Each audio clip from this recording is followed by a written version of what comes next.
Y bueno, ya saben que en este programa nos vamos a estar aplicando a indagar en lo que ya viene. Sí, nos vamos a asomar al futuro. Y en este muy particular caso, en lo que ya viene, que es la elección al Poder Judicial del próximo 1 de junio. Y ya viene Claudia Aguilar Barroso, abogada constitucionalista. Bueno, ya viene, ya llegó, más bien, igualito. ¿Cómo estás, Claudia? ¡Comenzamos!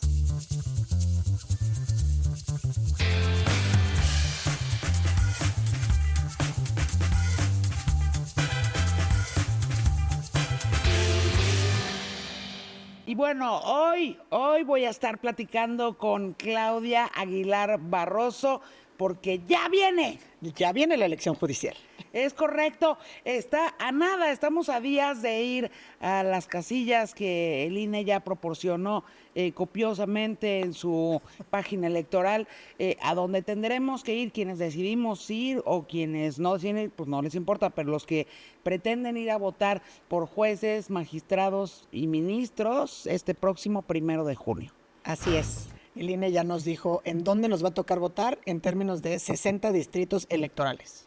A ver, ¿qué es lo que viene, Claudia? Porque de eso se trata este encuentro y esta conversación. A ver, lo dijiste muy bien. Viene una elección extraordinaria, histórica, inédita, no nada más en el país, inédita me parece a nivel mundial, porque por primera vez en la historia se van a elegir todas las personas juzgadoras a nivel federal en nuestro país. ¿Eso qué quiere decir? Son más de 3,000 y tantos cargos que se van a elegir, ¿no? 300, casi 400 jueces de distrito, casi 480 magistraturas de circuito, más los ministros y ministras de la Suprema Corte de Justicia de la Nación y un nuevo órgano que es el Tribunal de Disciplina Judicial.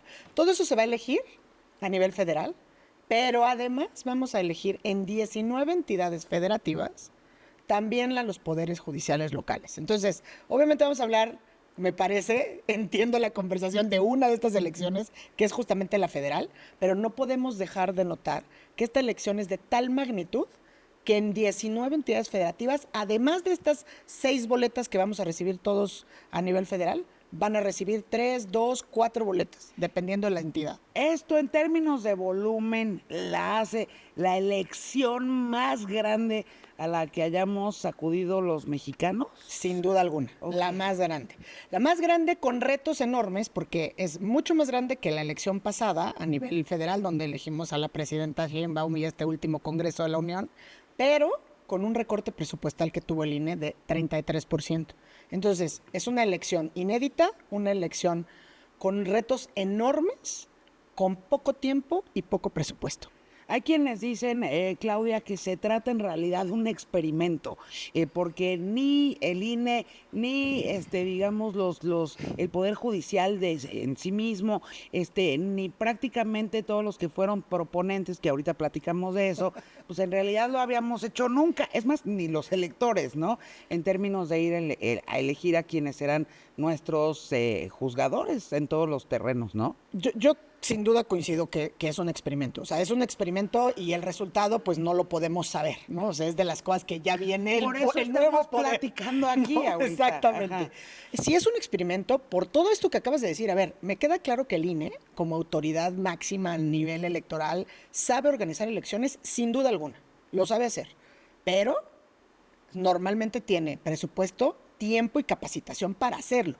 En este momento fue una elección que de que se aprobó la reforma y se publicó, entró en vigor el pasado 16 de septiembre del 2024, a que el INE tuvo que hacer las comisiones, pasó un mes. Tenían 30 días a partir de que entrara en vigor la reforma para empezar el proceso electoral extraordinario del 2025, es decir, el que vamos a tener el 1 de junio. O sea, en la línea estaban así como sudando la gota, así como emoticones, ¿no? Como emojis, sudando la gota gorda. Claro, y además tuvieron que diseñar boletas. Normalmente las elecciones, o sea, no solamente saben elegir, sino también el electorado, tú lo decías. Nosotros sabemos ir a las urnas y identificar logos de partidos con a lo mejor el nombre, y en este caso tenemos 6 boletas de distinto color que cada una representa. Por ejemplo, la boleta morada, ministras y ministros de la Corte, ¿no?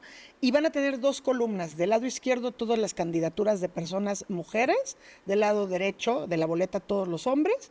Y vas a escoger un número distinto Déjame detenerme ahí. Por ejemplo, para la Suprema Corte de Justicia, entiendo que si vas a votar, tienes que elegir a 5 mujeres y a 4 hombres. Y ponerlos en la misma boleta, ¿no? O sea, tú tachas el numerito, porque además ya los vimos ahorita, platicamos también de eso, que andan, los que andan en las redes sociales así de, soy el 26, no voy a decir nombres, porque ni me sé yo quién es quién, ¿no? He entrevistado a varias, sobre todo mujeres, candidatas a ministras, pero entonces andan todos con su, yo soy el número tal de la boleta de color tal, ¿no? Digamos, eso es lo más parecido a una campaña que pueden hacer los candidatos y candidatas. Sí, esa es otra cuestión. Es su número y su color de boleta. Sí, ¿no? O sea, son campañas, ese es otro reto, ¿no? O sea, entonces, ¿quieres bajar a hacer una campaña? Entonces, son campañas que por definición legal y constitucional son autofinanciadas. O sea, que ellos ponen de su bolsa, nadie les dio un clavo. Nadie les puede dar dinero. Nadie les dio un clavo. Y el tope de campaña, de gasto, también lo puso el INE. Entonces, el tope va desde 1,5 millones a los ministros y ministras, y el mínimo son 250,000 pesos para los jueces de distrito. Que a ver, todo el universo es muy variable, o sea, puedes llegar a tener o querer gastar el 1,5 millones. Yo he escuchado personas candidatas a ministros y ministras que dicen, aunque lo tuviera, no me lo quiero gastar. Son autofinanciadas para dar a conocer tu perfil, para dar a conocer quién eres. Pero en el rostro del INE luego baja y dice, a ver, ¿cómo fiscalizo esto? Y lo único que tiene son los mecanismos de fiscalización o las reglas de fiscalización que tienen en elecciones tradicionales de partido político. Entonces también ponen a las personas candidatas en una coyuntura muy, muy complicada de qué le tienen que notificar al INE, con cuánto tiempo, en una plataforma que diseñaron exclusivamente para esto, que se llama MIFEC o MEFIC, que es justamente para la fiscalización del proceso electoral y de las campañas de estas personas, que lo más que pueden hacer es decir su nombre, en qué boleta y de qué color es la boleta y con qué número aparecen, ¿no? La de los ministros es muy fácil porque es boleta morada y dices tu número, ¿no? 07, 09, porque también traen dos cuadritos porque son 2 dígitos, pero las de magistrados y magistradas de circuito son más complicadas porque la boleta es rosa, pero vas a escoger por materia.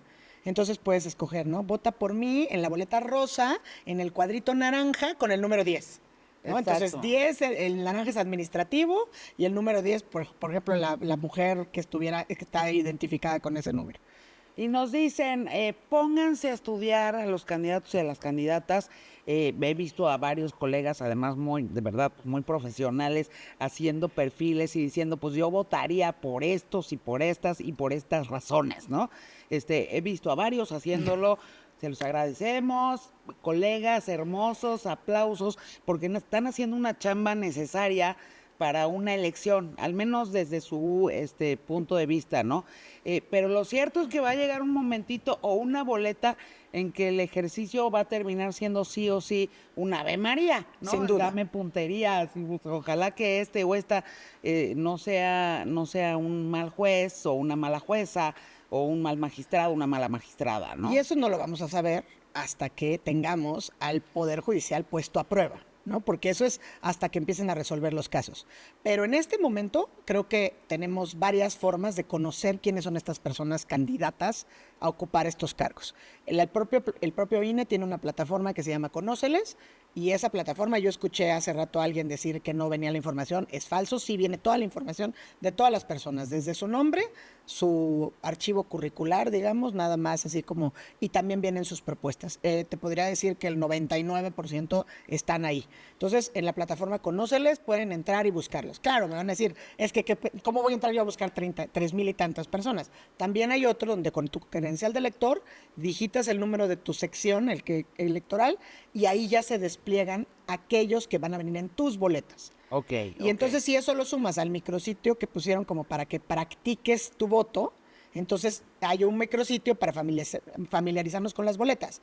Ahora, todo esto pues también tiene un sesgo importante, digamos, donde tienes que tener el interés de conocerlos, el interés de conocer la boleta y también el acceso. porque no todas las personas tienen acceso, pues a lo mejor a internet todo el tiempo, a poder buscar en las plataformas. Entonces también para las personas candidatas es bien complicado darse a conocer. O sea, yo creo que me parece que son muy valientes aquellos que decidieron participar, sobre todo con convicción de servir a México o convicción de transformación del Poder Judicial. Sí es muy valiente porque el reto es enorme. A ver, voy a echarme dos pasitos para atrás. Claudia Aguilar Barroso, una de las más importantes abogadas constitucionalistas que hay en nuestro país. Déjame irme dos pasitos para atrás y decir, a ver, lo que entendemos por separación de poderes, o sea, pues un poco lo diseñó hace ya un montón de, no años, no décadas, sino siglos, Alexis de Tocqueville cuando vio lo que estaba ocurriendo en América, ¿no? Eso ya es materia de otro podcast, no de este, pero digamos, la democracia en América ha sido, digamos, el texto súper base para hablar de separación de poderes. Así es. Y más o menos todas las democracias durante largos periodos de su existencia han apostado a garantizar esa separación de poderes, que es para que ninguno, básicamente para que ninguno se pase de lanza, que no se pase de lanza ni el ejecutivo ni el legislativo, y entonces el judicial, digamos, ahí tiene una voz cantante para evitar que los demás poderes abusen, perdón, de su poder. Así es, y es súper importante que digas, vamos 3 pasitos para atrás, porque creo que podemos sumarlo a cualquier, tú decías cualquier democracia, y yo le voy a poner el complemento de cualquier democracia constitucional Republicana. que se precie de serlo, tiene cuando menos un vasto reconocimiento de derechos humanos, ¿no? Del reconocimiento del ejercicio de los derechos humanos y fundamentales, pero además toda la parte de sus garantías, y para ello tienes que tener un poder judicial sólido, fuerte, con instrumentos que permitan que cuando los otros de sus poderes, como tú dices, abusan de su poder, en perjuicio de sobre todo las y los gobernados, tengas un poder ante al que puedas acudir. ¿Cuál es ese? Pues el Poder Judicial, precisamente los tribunales que están para ampararte, para protegerte y para garantizar lo que tú dices, que se queden en lo que pueden hacer cada uno de los 3 poderes. El problema en México me parece que tiene que ver con una tradición que traemos todavía en el ADN, de que no acabamos de entender que estos 3 poderes son igualmente importantes. Entonces teníamos una figura de un presidencialismo muy exacerbada en los años 80, 90. ¿Qué horas son? ¿No? Pues ¿qué horas son? Las que usted diga, señor presidente. Las que usted diga, señor presidente. ¿Y cómo controlabas un poder o un conflicto con un gobernador? Pues en la Secretaría de Gobernación. Y teníamos esa tradición. Y a mí lo que me parece que es bien relevante, que fueron discusiones que se hicieron el año pasado, era, mucho se trataba de comparar esta reforma con la reforma que hizo en su momento el presidente Zedillo, ¿no? Que está de moda otra vez. Exacto, en el 94, que además son 30 años, ¿no? O sea, en el 94, que entró en vigor el 1 de enero del 95, con esta. Pero hay muchas diferencias. Y una muy importante, me parece, es la relevancia del Poder Judicial. No se puede hablar del Poder Judicial del 94 como un Poder Judicial, como este tercer poder tan relevante como el que teníamos en el 2024 o que creíamos tener. Y eso es lo que está en juego. Eso es lo que ya viene, lo que vamos a ver qué quedó con nuestro Poder Judicial o cómo queda. Entonces me salto otra casilla, ¿no? Esa que está muy lejos, está hace varias décadas, pero saltándome otra casilla. Lo cierto es que sí hemos visto que en México, digamos, esa cosa gigantesca, maravillosa que se llama la justicia, pues parece que no es de todos ni para todos, ¿no? Y que de repente, pues sí, la verdad es que la justicia estaba al servicio del mejor postor, ¿no? O sea, del que más lana tenía. Y también jugando, pues, unos juegos muy macabros de poder, pues, quién termina, del lado de quién y de qué poder termina estando la justicia, ¿no? Y eso, pues sí, claro que también terminó y termina a mucha gente dejándole mucha frustración. Y si dicen, pues sí, órale, qué buena idea, vamos a votar por los jueces. ¿Cómo ves tú que esta elección pueda o no resolver pues ese tema de corrupción que sí ha habido al interior del Poder Judicial, o al menos corrupción que se termina traduciendo en esa cosa horrible que está en marquesinas todo el tiempo en México, que se llama impunidad? Sí, a ver, es bien difícil hablar de este tema porque abarcaría muchísimas cosas, ¿no? Yo creo que hay un área de Tú oportunidad. escoge cuál ¿No? quieres responder. No, es que, o sea, a ver, la verdad decir, la justicia, pues sí, tendríamos que, este país, pues clama justicia, ¿no? Clama justicia, pero no se resuelve con esta reforma, ni se va a resolver con la justicia federal. Que ese es por eso cuando te hablaba de hay 19 entidades que van a elegir a sus poderes judiciales locales, el 80% de los asuntos que se judicializan en nuestro país, y estoy hablando en números redondos, digamos, se lleva en la jurisdicción local, es decir, en los poderes judiciales de cada entidad federativa, en la Ciudad de México, en Jalisco, en Oaxaca, en Chiapas, en esos tribunales. Tribunales que tienen, que si estás pensando en la justicia federal como corrupción, normalmente equiparar a los tribunales locales con corrupción, nepotismo e impunidad es a la N potencia. ¿Por qué? Porque ahí todos estos vicios de que el gobernador pone al titular del Tribunal Superior de Justicia del Estado, o sea, esos vicios se ven y son mucho más palpables. De cuates, ¿no? Entonces, si teníamos que Terminan empezar por siendo, sí, corregir sí. eso, era empezar con eso. Ahora, pues, yo no sé si esto va a ayudar, y menos en lo local. Pero bueno, esto lo tenemos. ¿Cómo se podría garantizar, Claudia? Porque ya viene, o sea, lo que sí sabemos es que la elección ya viene, se va a llevar a cabo. ¿Qué es lo que tendría, o los pasos que faltarían por darse después de la elección para que esos huecos donde la injusticia, no la justicia, sino la injusticia, pues va a buscar cómo acomodarse, cómo le podemos hacer? Híjole, a ver, primero creo que hay área de oportunidad. O sea, yo he visto campañas, por ejemplo, de personas juzgadoras, donde sí los ves y les preguntas genuinamente, y a lo mejor no pensemos en lo que todo el mundo piensa que son ministros y ministras, pensemos en los jueces de distrito, en las magistraturas de circuito, que son los que van a llevar el día a día de los procedimientos. Ajá, si yo federales, tengo ¿no? un pleito con mi vecino porque Sí, la barda que o no sé tampoco qué. va a llegar al federal directo, se va a quedar en Exacto. lo local, ¿Cómo- pero cómo le digamos un juicio de hacemos amparo. con eso? Yo sí he escuchado estas personas que genuinamente decidieron entrar y dicen, a ver, yo sí creo que puedo hacer que la justicia sea más pronta y expedita, o sea, que no se tarden 8 meses en resolver cuánto le tiene que pagar de pensión alimenticia a una persona a otra. He escuchado personas diciendo que justicia que no repara, que no te deja, que no deja tranquilas a las partes no es justicia. O sea, creo que ahí hay un área de oportunidad y vamos a ver cuando estas personas ocupen el cargo de juzgadores, pues efectivamente si lo llegan a bajar al territorio, ¿no? A las personas, a que efectivamente se sienta eso. Pero tendríamos que hacer muchos otros cambios. A ver, hay N número de escuelas de derecho, de cualquier lugar salen abogadas y abogados. No hay colegiación obligatoria. O sea, no estoy diciendo que sea la solución, pero digamos, tenemos muchos vicios como para luego llegar y decir, ay, lo vamos a corregir nada más con que ahora vengan y los elijan. Elige el pueblo, que además, pues estamos viendo que no los vamos a elegir, que no está tan fácil que elijas directamente. El mejor ejemplo es, hay personas juzgadoras que no van a poder votar por ellas mismas. ¿Cómo? Así de fácil. Porque el INE decidió que una magistrada de circuito en materia administrativa que quiere ser del primer circuito, es decir, Ciudad de México, pues la van a votar en el distrito 8 o en el distrito 7. Entonces, oye, tú vives en Álvaro Obregón, tu credencial de elector siempre ha estado en Álvaro Obregón, y te dijeron que fue a hacer campaña Venustiano Carranza a Iztacalco. Entonces, no tienes arraigo con la colonia, no tienes ninguna cercanía con las personas. Por mucha vocación y compromiso que tengas de ir a hacer campaña y que estés recorriendo los mercados y la plaza pública y los parques y te sientes a platicar con la ciudadanía, no te conocen y no entienden el cargo. Y luego, ¿cómo vas a garantizar que eso sea un voto? Si no puedes ni siquiera votar por ti. Y esa persona, además de resultar electa, no va a resolver nada más los asuntos de Venustiano Carranza y Iztacalco. Va a resolver todos los asuntos en la Ciudad de México, porque ese es el circuito que le corresponde.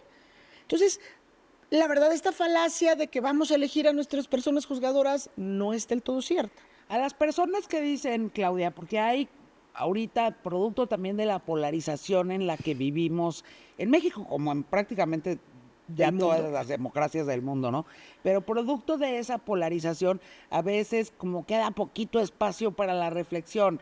Y entonces la gente en México, ¿no? La gente que apoya el proyecto de la 4T dice, esta es una elección relevantísima para que al fin la justicia esté al servicio de la gente. Y claro que también el otro lado, aunque ya está muy mermado, pero está politizado, igualmente polarizado, ¿no? Y dicen, esto no va a servir para absolutamente nada. O sea, va a terminar siendo solamente una farsa. ¿Qué les contestas tú a unos y a otros? A ver, yo les contesto con algo que a mí me parece que es con lo que yo he hecho paz. Primero, la reforma ya fue. O sea, nuestra realidad jurídica es que este es el mecanismo que está previsto en nuestra Constitución hoy para elegir a las personas juzgadoras, nos guste o no. Yo fui una crítica ferviente de la reforma porque me parecía que no era la manera. Sobre todo, no era la manera de truncar la carrera judicial. Yo sí creía que podíamos haber hecho a lo mejor, vamos a hacer el experimento para ministros y ministras de la Corte que se elijan, a lo mejor similar al caso de Bolivia, ¿no? Que es la alta corte, pero dejemos a los jueces y a los magistrados que venimos haciendo carrera judicial, que estamos trabajando, y a lo mejor fortalezcamos. Eso era una primera etapa. En esta etapa, yo lo que digo es, hay que decirles a las personas, o lo que yo pienso es, ni a unos ni a otros. Si no queremos que sea una farsa, tenemos que hacernos responsables. Todos y cada uno de nosotros. ¿Cómo nos hacemos responsables? La primera manera de hacernos responsables es acudir a las urnas. Es una obligación ¿Tú ciudadana. vas a votar? Yo voy a votar. Okay. Yo me registré además como observadora electoral. Okay. Porque yo no quiero que me cuenten. ¿No? O sea, no le digan a mí que no me cuenten. cuenten. Yo me registré y para registrarte como observadora electoral, ahí se nota lo que ha hecho el INE. Ahí tienes que pasar un curso. Tienes 7 módulos. Tienes que ir pasando cada uno de ellos con mínimo 7 para que te den tu constancia y luego te llegue tu acreditación de observadora electoral. O sea, te puedes registrar, bueno, te puedes registrar hasta el 7 de mayo, que es el día de mañana, en algún momento, porque estamos grabando sí, antes. Pero bueno, te podías registrar hasta el 7 de mayo.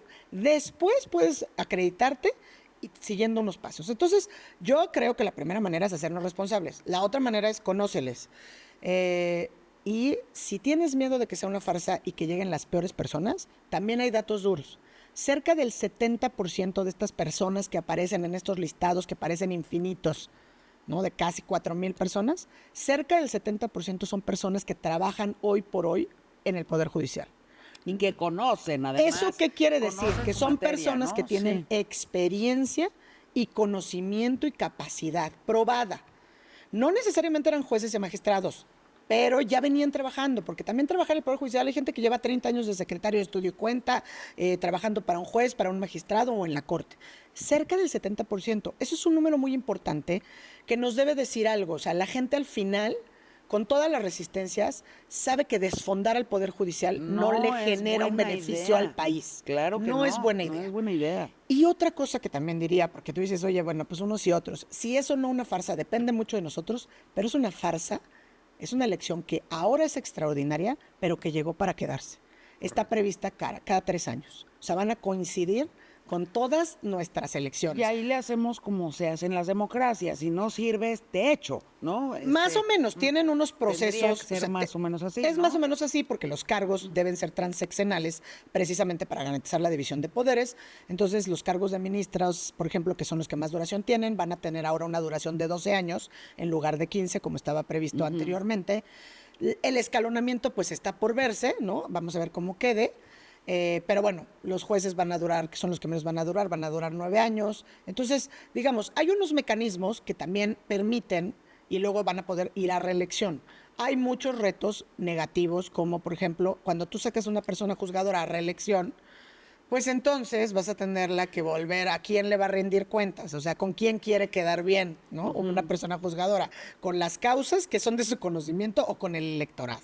¿Cómo le hacemos con los personajes que muchos de ellos sí con mucha creatividad han tratado de hacer pues un poquito de campaña aquí, ¿no? En sus redes sociales, algunos mejor que otros, ¿no? En cuanto a creatividad, a eso me refiero, pero pues evidentemente esos 4,000 personajes que estarán, cuyo nombre está en las boletas, pues no necesariamente todos han ni querido ni salido a hacer campaña en redes sociales, ni tendrían por qué, ¿no? Es contraintuitivo para las y los abogados. O sea, digamos que tenemos una formación jurídica en las aulas donde nos dicen, a ver, la abogacía es seria, la abogacía es a través de las sentencias, a través de las resoluciones, somos objetivos, imparciales, o sea, y eso digamos que te lo meten en la cabeza durante los 5 años que dura tu carrera.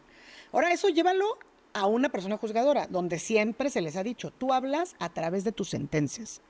Eso es la manera en que tú abras. Para juzgar con imparcialidad, objetividad y siguiendo todos los principios del buen juzgador, tienes que hablar a través de tus sentencias. Y de repente damos un giro absoluto y les decimos a esas personas, a todas las abogadas y abogados, que pues no sabemos ni siquiera transmitir las ideas en un lenguaje más coloquial de lo que hacemos. Tú lo estás haciendo genial, ¿eh? Oye, diles, para ser abogada. Oye, diles a la ciudadanía por qué es importante un juez, por qué es importante un magistrado, por qué es importante una ministra. Oye, ahora cuéntales qué es lo que haces y además gánales gana likes, que no se van a traducir en votos necesariamente, y ponte a hacer campaña. Es contraintuitivo. O sea, a mí me genera a veces muchísima frustración, no por decir si es ridículo o no, porque la verdad es que yo creo que están haciendo lo que pueden con las herramientas que tienen. Me parece a Con el veces, inexistente presupuesto que tienen también. con el inexistente presupuesto, pero me parece como, me duele a veces ver personas juzgadoras. O sea, a ver, he visto magistrados que eran magistrados cuando yo era pasante, Ajá. salir a hacer un video en TikTok. O sea, me parece como ruin decir, ¿por qué una persona juzgadora que tiene más de 30 años de trayectoria, que puedes buscar todas las resoluciones en las que ha participado, sus votos, o sea, que objetivamente puedes saber quién es y conocerlo, tiene que salir a TikTok? O en poca ropa, ¿no? O en poca ropa, o tirando los expedientes, o preparando un chicharrón, exacto. ¿no? Por eso digo que ahí viene pues, un talento Pero que poco tiene que ver. nada Es tiene que ver con otro lo talento, jurídico. es otro, ¿no? Pero Nada. poco tiene que ver con la materia jurídica. Y a lo mejor a esta persona del chicharrón, pues se le tradujo muy importante porque todo el mundo habló de él, ¿no? Todo el mundo sabe quién es él y a lo mejor Yo hay ya me otros. puse a ver cómo estaban sus sentencias, ¿no? O sea, Y se ve bueno, que pues el es un abogado chavo- serio, exacto, se ve de que la el chavo, UNAM, sí, es un sí, sí. doctor en Derecho. Entonces, a lo mejor, si me preguntas a mí, yo creo que no tenía necesidad de hacer lo del chicharrón. A mí, pero se hizo viral. Eso le trajo likes. A lo mejor gente que dice, yo no conozco a ninguno de los 38 nombres que vienen, pero ya ubiqué al que el chicharrón se llama de tal manera. Entonces, eso es lo lamentable, porque ahí sí creo que pues las reglas no son parejas, ¿no? Ni siquiera para el cómo puedes hacer campaña y lo que puedes o no decir. Que a lo mejor algo que alguien que nos está escuchando ahorita dice, ay, sí, no, ya es mucha locura, saben que ya ahora sí que de reversa, mami, échenle para atrás, qué buena noticia. ¿Por qué es buena idea que los derechos de todas las personas sean garantizados por el Poder Judicial? Tú cuéntanos, tú eres experta. Híjole, también Claudia. eso daría para muchos otros podcasts específicos, Así, pero a ver, exacto. ¿por qué? O sea, vas a Pues regresar, porque ¿eh? tenemos que garantizar nuestras libertades. O sea, imagínate que tú le dices, yo tengo hijos e hijas, ¿no? Yo los crié, los estoy educando en un mundo que creo que es diverso, incluyente y libre. Y de repente los vas a tener que empezar a educar como nos educaban antes, ¿no? Oye, si sales y está el ejército o está la policía, mucho cuidado. Oye, tienes que llevar el pelo de tal o cual manera, te tienes que vestir de tal o cual otra, porque si no, te detienen y sin proceso. Y además eso le sumas a todas las agendas, la militar, la prisión preventiva. Entonces, todo esto, nosotros siempre tendremos que defender todos los derechos de todas las personas y Así todas las es. libertades de todas las personas, porque nunca sabes cuando están en riesgo los propios. O sea, si no lo haces porque crees en la inclusión, porque crees en los derechos, es porque no sabes cuando están en riesgo los propios. El revés, por ejemplo, a los derechos de las mujeres en Estados Unidos, tiene 50 años de reversa con una determinación que pensaron que nunca iba a darse reversa, con una determinación pues de una agenda desde el Poder Ejecutivo. Y eso puede pasar. Y eso sumado a lo que me preguntabas antes, ¿qué le podemos pedir a nuestros candidatos? Por un momento, por ejemplo, que los precedentes que ya están, que nos han dado esta sociedad diversa, permanezcan. Porque nada nos garantiza ahorita que van a llegar estas nueve ministras o ministros de la Corte y decidan, a ver, vamos a revisar lo que dijimos aquí, por ejemplo, de las normas estigmatizantes, porque así se llaman, pero que son todas estas leyes que se pueden emitir que traen un mensaje de discriminación en sí mismo.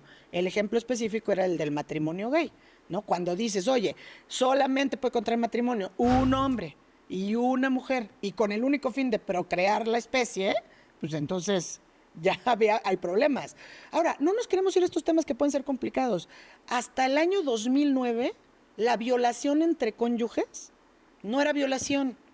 Sí, como de canción Era de débito José conyugal, José. literal. O sea, buenos días, amor, aunque toda la letra dice que acaba de tener una violación o una relación sexual sin el consentimiento de ella, ¿no? Y el que estés casado o casada con alguien no quiere decir que tengas un consentimiento reiterado. Entonces, esas cosas que además se quedaban en el fuero de lo interno son garantizadas por los poderes judiciales. A mí cuando me dicen, oye, es que conoce a tu juez, no, ojalá que no conozcas a tu juez. O sea, yo soy abogada litigante, amo lo que hago, me encanta el derecho, me parece que es un instrumento pacificador por naturaleza, me apasiona la disciplina, etcétera. Sí, pero ojalá que no tengas que conocer a tu juez, porque quiere decir que tus procesos de conflicto los has podido pacificar por cualquier instrumento antes de tener que llegar, pues más allá de una mediación con un juez. No has pasado por un proceso de divorcio, no has pasado por una sucesión complicada, por un problema de que no te paguen la renta, ¿no? O sea, no has tenido un Claro, conflicto esas son como penal. las últimas instancias, digamos, ¿Para qué ¿no? quieres llegar a conocer al juez? O sea, en realidad no queremos tener un conocimiento del juez. Ahora, si queremos, quisiéramos tener buenas juzgadoras y juzgadores, capaces e imparciales. Es lo mínimo que les podemos pedir. Hay, déjame ir a la elección del próximo 1 de junio. Hay mucha gente, incluso del partido gobernante, que dice lo más importante es garantizar que el poder judicial no se desfonde, ¿no? Sí. O sea, no termine así como completamente dejado de la mano de Dios, casi, casi ahí. Lo más importante es garantizar que las personas que saben y que llevan además Muchos toda años. su vida trabajando en él, no terminen, digamos, viendo o viéndose imposibilitados a hacer lo que saben hacer, ¿no? Sin duda, y creo que ahí es donde está esta idea que también se relaciona con lo que me preguntabas hace rato. A ver, cuando viene alguien a decir es una farsa, sí, pero espérate tantito, o sea, no todo el Poder Judicial es la Corte. O sea, la Corte son cargos, digo, aquí y en el mundo, o sea, el Tribunal Constitucional, las Cortes Supremas, sí son personas que tienen que tener, pues, tintes también, o por lo menos medir el impacto político de sus Claro, determinaciones. claro. Pero los jueces y los magistrados no. Esos imparten justicia pura y dura. Ahora, quieres ahí a los técnicos, ¿no? Precisamente. Entonces, hay que evitar que se desfonden. Y en las boletas están, te decía hace rato, cerca del 70% son personas del Poder Judicial. Ahora, alguien me puede decir, es que yo no quiero meterme a la plataforma del INE y no quiero leer los 3,000 nombres. Conóceles. Cuando vayan a sus boletas, van a venir, aparte de los nombres, 2 letras. A veces con combinaciones varias. Pueden estar una PE, que es que fue postulado por el Poder Ejecutivo, PL lo postuló el Poder Legislativo, PJ el Poder Judicial, y hay otra clave que dice EF. Esas personas quiere decir que están en funciones. Ok. Entonces, por ejemplo, y eso sería mi opinión, porque la lógica del Tribunal de Disciplina y de la Corte es distinta, pero para juzgadores de distrito y magistraturas de circuito, en funciones quiere decir que son personas que están en ese momento en el cargo. Entonces, podemos, si ante la duda, darles el beneficio de la duda, valga la redundancia. Vota por alguien que está en funciones. Y si no lo haces porque crees en su capacidad, hazlo por empatía, porque vinieron y lo corrieron arbitrariamente de su chamba, ¿no? Por una disposición a lo mejor un poco caprichosa y política, esa persona se quedó sin trabajo y decidió volver a entrar y meterse a la urna y entrar a la capacitación y entrar a hacer campaña, precisamente pues porque esa es su convicción, ¿no? Ser un juzgador. Entonces, hay maneras, pero tenemos muchos retos. Oye, hay mucha gente que dice que en realidad esta reforma al Poder Judicial de la Federación se debe a que un día la todavía ministra presidenta Norma Piña no se levantó de la mesa a saludar al entonces presidente de la República, Andrés Manuel López Obrador, y que esto es una venganza. ¿Tú qué dices de eso? Híjole, si así fuera, yo creo que habla muy mal de quien se vengó y no de la persona que no se levantó primero. Esa es una opinión muy personal. ¿Pero tú crees que eso? Pero yo creo que no tuvo nada que ver. O sea, eso fue un distractor más de los que se dieron. A ver, el entonces presidente López Obrador, si algo tenía, era una profunda antipatía, vamos a decir, no por la división de poderes, pero por lo menos por el tercer poder, que es el Poder Judicial. Y no de cuando llegó a la presidencia de la República, históricamente, desde que fue jefe de gobierno, ¿no? Tuvo este problema en el desafuero y, bueno, siempre resistencias, digamos, a cumplir con las resoluciones judiciales. Es un hombre muy hábil y carismático y entonces, pues, hablaba de que la justicia se entiende de otra manera, ¿no? Pero yo creo que no fue eso. O sea, a mí me parece que el acabar y desfondar el Poder Judicial sí tiene una lógica de largo plazo y de largo aliento, que no fue una tomada de pelo, ni un capricho, ni una ocurrencia. A mí me parece que si algo tenía el entonces presidente López Obrador era consistente y muy paciente para hacer las cosas. Entonces, no se le ocurrió de último momento, él ya lo sabía, desde que llegó a la presidencia al inicio del sexenio, él traía iniciativas de reformas al Poder Judicial, tal vez menos demoledoras y menos dañinas, sin duda, pero pues no podemos echar el tiempo atrás. O sea, a veces uno ve la película ya desde el 2025 hacia atrás y dices, híjole, a lo mejor nos hubiera costado menos prolongar la presidencia de la Corte, nos hubiera costado menos que se hiciera una tercera sala en la Suprema Corte que desfondar el Poder Judicial, pero el hubiera no existe. Es el futuro en el pasado y esta realidad la tenemos ahorita. Ya viene, el 1 de junio vamos a elegir. ¿Y cómo vamos a medir? la única manera de medir es, primero, haciéndonos responsables todos con lo que nos toca, porque a mí eso sí como que de repente dices, ¿quién defiende la Constitución? Pues la defendemos todos. Y una manera de defender la Constitución es eso, es hacer valer, o sea, tenemos el derecho a votar, pero tenemos también la responsabilidad y la obligación de votar.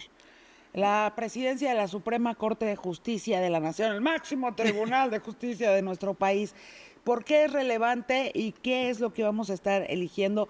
Y pues ahí no es de encuestas, ¿no? No, tendría que ser en de esta encuestas. reforma, justamente al reducir el número de ministros y ministras, en lugar de 11 vamos a tener solamente 9, y la Corte ya nada más va a funcionar en pleno, es decir, que todos van a estar juntitos, ¿no? Los 9 van a discutir todos los asuntos. Y lo que cambió muy importante es que la presidencia de la Suprema Corte, es decir, la presidencia del tercer poder, la va a ejercer la persona que obtenga más votos dentro de los 9 ministros y ministras, y solamente por 2 años. En el modelo actual, digamos, en el que estaba, por el que llegó la ministra Piña, por ejemplo, y todos sus antecesores, todos ellos antes hombres, además, pues se elegía entre los pares, o sea, los propios ministros y ministras votaban entre ellos, y pues por mayoría simple. Como cónclave del Papa, pero de la Corte. De la Corte, y pues no tan oculto, porque votaban en papelito cerrado, pero sí veíamos la sesión. Podías ver la sesión. Podías ver la sesión, el cónclave no, pero ya nos dieron... Con la película la de ya vimos Saldívar algo. fue larguísima, 36 ¿no? votaciones, 36 ¿te acuerdas? Porque estaban y en no empate. salía humo blanco. Y no salía el humo blanco. Y la de Norma Piña salió relativamente rápido, fueron 3 rondas. Entonces, pero bueno, esa elección ya no va a ser así. Ahora, digamos, quien ocupe la presidencia de la Corte va a ser quien de los 9 ministros o ministras que lleguen a ser electos haya obtenido el mayor número de votos, y solamente va a estar 2 años y va a ser rotativa. Después va a ser la persona que obtuvo el segundo lugar.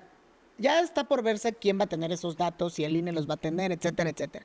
Pero lo que yo diría, que es con un complemento, el poder, digamos, de ese tercer poder y de esa presidencia está totalmente debilitado con esta reforma.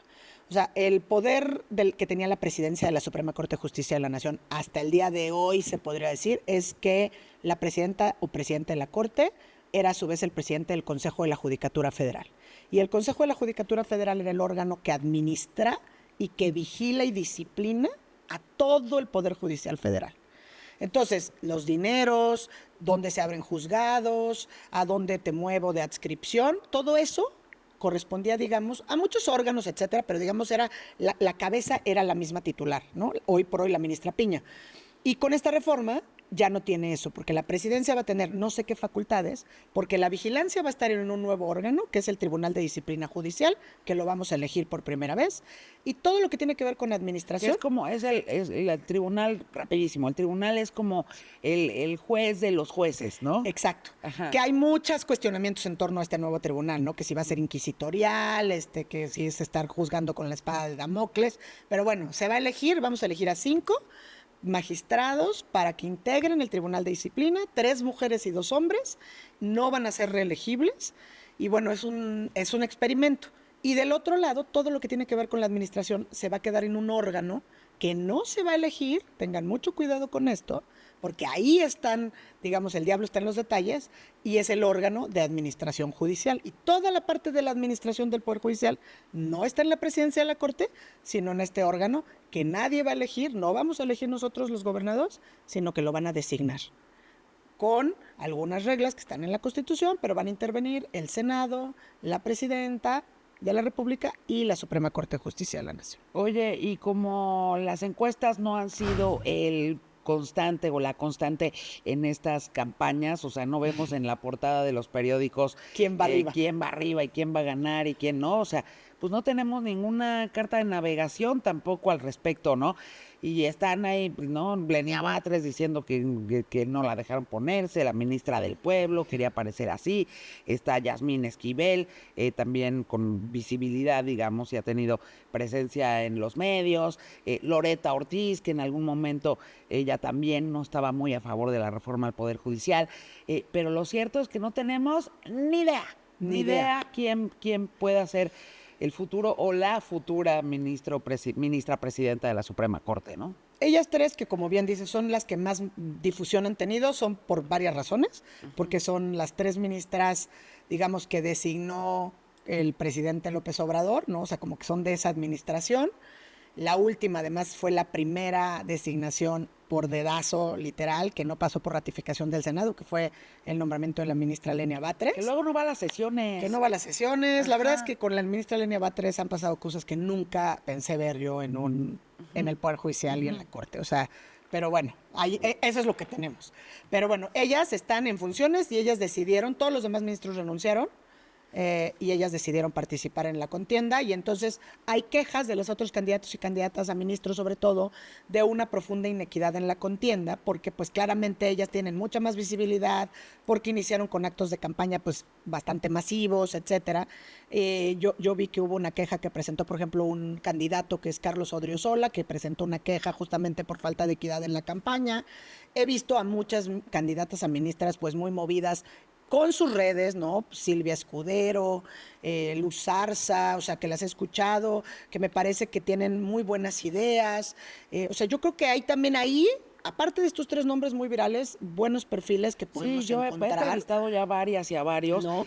y la verdad es que sí hay gente muy armada, pues, también para Sí, para o sea, pues al competir. final tenían que ser abogados y abogadas. Y creo que sí están con una convicción. A ver, creo que podemos hacer las listas al revés. A lo mejor es más fácil quitar a los impresentables y a las impresentables, que Eso las hay, háganlo, que las hay, sí. ¿no? Tú decías los que ya tienen claros, a ver, que ya han sido condenadas por delitos o por de pederastia o porque tienen vínculos con, pues, a lo mejor la luz del mundo, ¿no? O sea, pues la verdad es que sí, esto porque te va a quitar la imparcialidad que necesita un juzgador.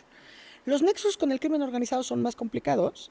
A Pero todos hay los niveles. muchos que lo han confesado en entrevistas. Que lo han confesado en entrevista. Ajá. Están los riesgos de tener estos vínculos con las Fuerzas Armadas.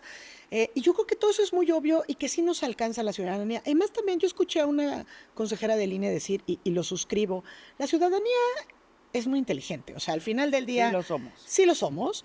Nada más hagámonos responsables también. O sea, no se vale nada más quejarnos. Exacto. Entonces, yo insisto, yo fui muy crítica de la reforma, pero me parece que lo congruente en este momento es decir, si yo quiero que lleguen las personas imparciales, capaces, técnicas, comprometidas con servir a su país a través de la impartición de justicia, entonces escojamos a los mejores perfiles. Estudien por favor a sus candidatas y candidatos en los 3 niveles, a ministros, a magistrados, a jueces, estúdienlos, tachen no en la boleta, sino en su mente y en su corazón a los que son impresentables y a los que verdaderamente, pues ya hasta confeso que no deberían tener ni media aspiración a decir que van a ser impartidores de justicia. Pero sí, es nuestra chamba como ciudadanos, Claudia. Yo creo que sí. Y la verdad es que eso lo que dijiste está muy bien. O sea, es muy fácil identificar a alguien que de plano no es imparcial. O sea, tú no puedes tener juzgadores que no son imparciales. Y si claramente con cada declaración, con cada acto protocolario, con cada tweet, con cada mensaje en sus redes sociales, se nota que esa persona no es imparcial, pues la verdad no lo benefician con su voto. O sea, porque es evidente que no va a cumplir con uno de los pilares necesarios para impartir justicia. Ya, la verdad, la técnica, la formación, si sabe o no ser una sentencia, es más, que vengan y que piensen fuera de la caja. O sea, también va a haber manera de hacer otras sentencias. Hace rato hablabas de tecnología. Seguramente también es hora de que las sentencias sean menos extensas, que se entiendan más fácil, que se lean más fácil. Yo creo que son áreas de oportunidad. Todos y todas, ¿no? Así es, porque por eso es muy difícil defender al Poder Judicial, porque Bueno, la gente no entiende la importancia. Pues ya viene la elección el próximo 1 de junio.